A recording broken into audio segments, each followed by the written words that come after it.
Alright. So, this is like my 20th time recording this. I'm just gonna make this as quick as possible. I am Captain Carly. You may also call me Gaia. This video is about the end of the world. I'm gonna get straight to the point, okay? So, there's a planet coming straight for us. This planet is called Nibiru, Planet X. The Red Kachina, there are different names for it.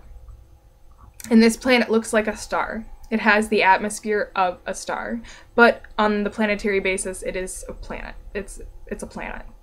So, if you've noticed, the sun is a lot brighter lately, and the season is changing in a very obscure way. Like, autumn is, like, it's still autumn right now. Like, all the leaves are still on the trees up here in Michigan, and usually by the very beginning of November, the end of October, all of the leaves are gone.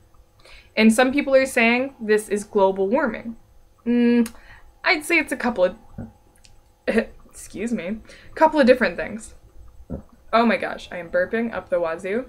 Okay. So, anyway. This planet is coming for us. I've had dreams about it my entire life. Very, very vivid dreams. And I believe that when this planet comes, that we have an option. We have two options. I could even throw out a third. We have three options as to what we can do to prepare for it.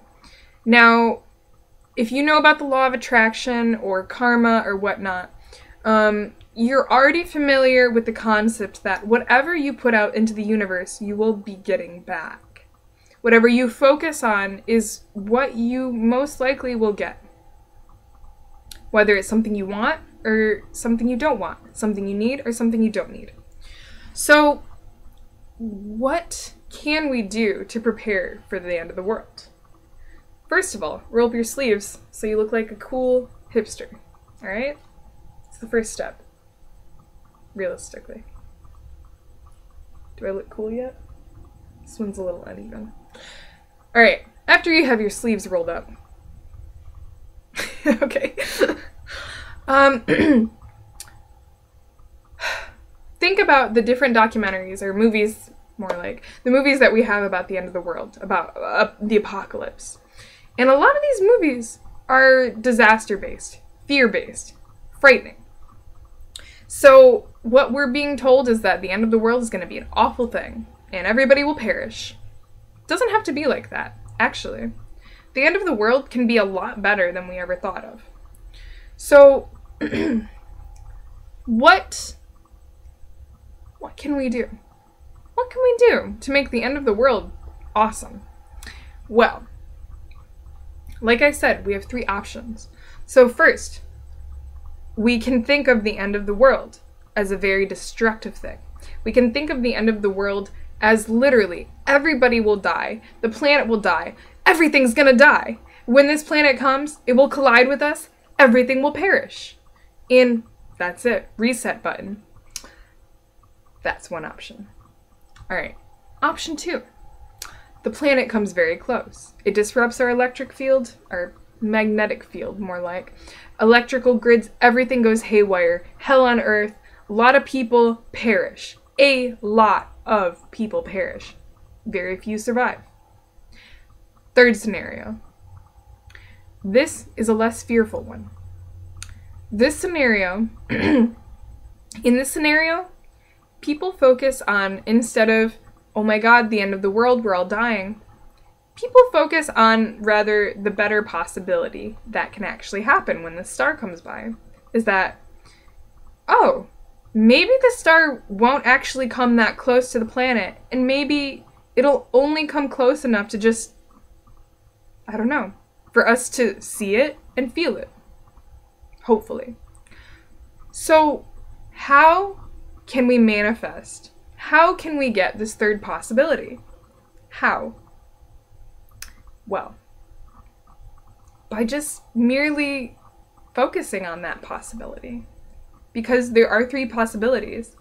And we've kind of been taught, through the media mainly, that the first possibility, disaster, is the only possibility. It's not. In reality, we kind of have a choice as to what is to come. Only a little bit, I would say. Because what is the universe without living beings that interact with it? Or beings, rather, that interact with it? Dull. So, we can influence it. So how you can do that? Basically, focus on that. Just focus on the fact that the end of the world can be a positive thing. Think of it as in, maybe when that star comes by, instead of the end of the world coming, maybe the end of the world that we once knew, the world that we call our society, ends. The end of the world where people have to live in a place where they pay to live, where they pay to get help, where they pay for everything, and where if they don't have money or a job, etc., they can't survive, or they can't be happy. Or the world where people can't follow their divine mission. We can focus on, rather, instead of the end of everything, we could focus on the end of the world that's not working for us, that rather is working against us. So, instead of being fearful about what could happen, let's be a little more positive about what really can happen, a little more hopeful about what really can come. So instead of being afraid, just be more open-minded about what really could happen. So what I'm saying is that we can influence the pathway that this planet takes. Only slightly. We can influence it by welcoming the planet to come and destroy us. Or we can influence it by saying, no, we are protected. We will be protected as much as possible. And realistically, some of you will not be able to open your mind to this possibility. A lot of you will think, oh, well, that's just foolishness. That's just you saying things. Well, have you ever noticed that you're talking about somebody and they walk in the room at that point? Or have you ever noticed that you're saying, oh, I wish I had this thing, and then it appears a few months later, or maybe a week later, or maybe a few minutes later? Don't you think that you manifested that possibility to come? Or rather, you could have even predicted it to come. No matter how you look at it, you have a choice to influence things. And that's why the future is so foggy. That's why the future is undetermined, because the future is yet to come. And time exists as one whole. And we as human beings move through time. So you can look at time as a... Here we go. You can look at time as a loop. So here we are, moving on the loop through time. And notice that time exists as one thing, yet we perceive it as something that is moving, or rather, we're moving through it. So don't you think that if time exists like this, and we're merely just moving through it, that the end of the world has already come? It's already happened. It's just on a different part of the time frame. And we're not quite there yet.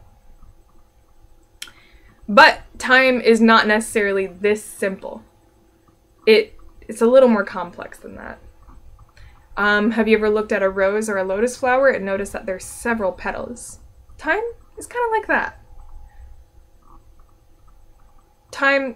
The time frames that we're in are almost like petals, but we can move from petal to petal I don't think I have a flower to show you. Maybe I do. Oh, I do. But time, realistically, is super dimensional, multi-dimensional. It's bigger, it's different, it's more complex than that, but also very simple at the same time. So we could be on one petal experiencing time in this loop, and that's when we have the expectations of the planet ending in this time loop right here on this petal.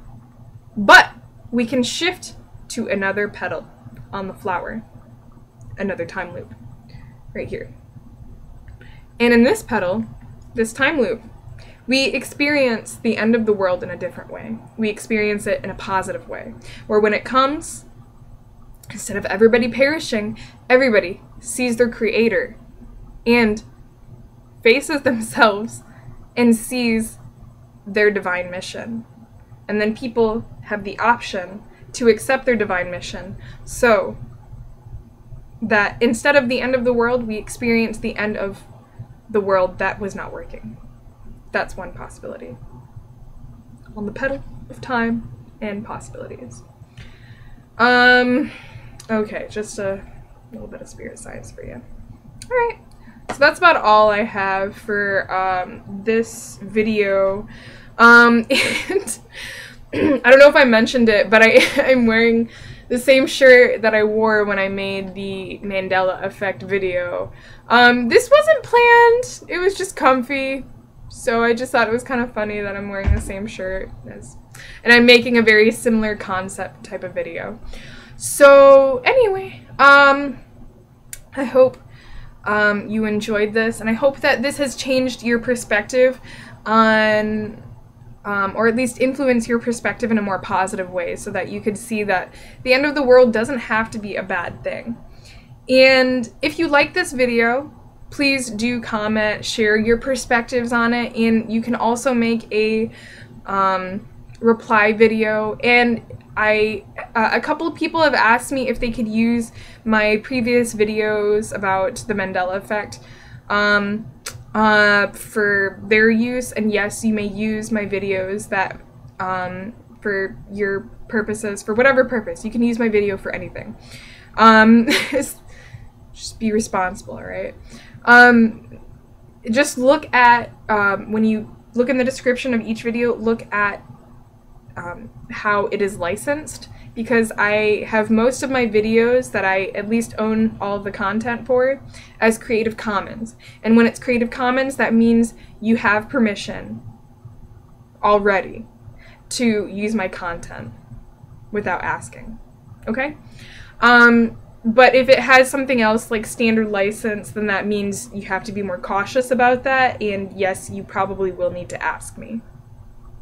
So yeah, that's what I have for today. Stay hopeful, stay positive, and I want to let you all know that I'm actually going to be making a blog. This is a side note. I'm making a blog called Gaia Union, and this is based off of the video that I just made called Gaia, and this is basically going to be a community for people like me, like you, that are ready to start following their divine mission, that are ready to start living with Gaia instead of against Gaia, and living above Gaia. For the people that are ready to acknowledge themselves as Gaians, as people of the earth, as children of the earth.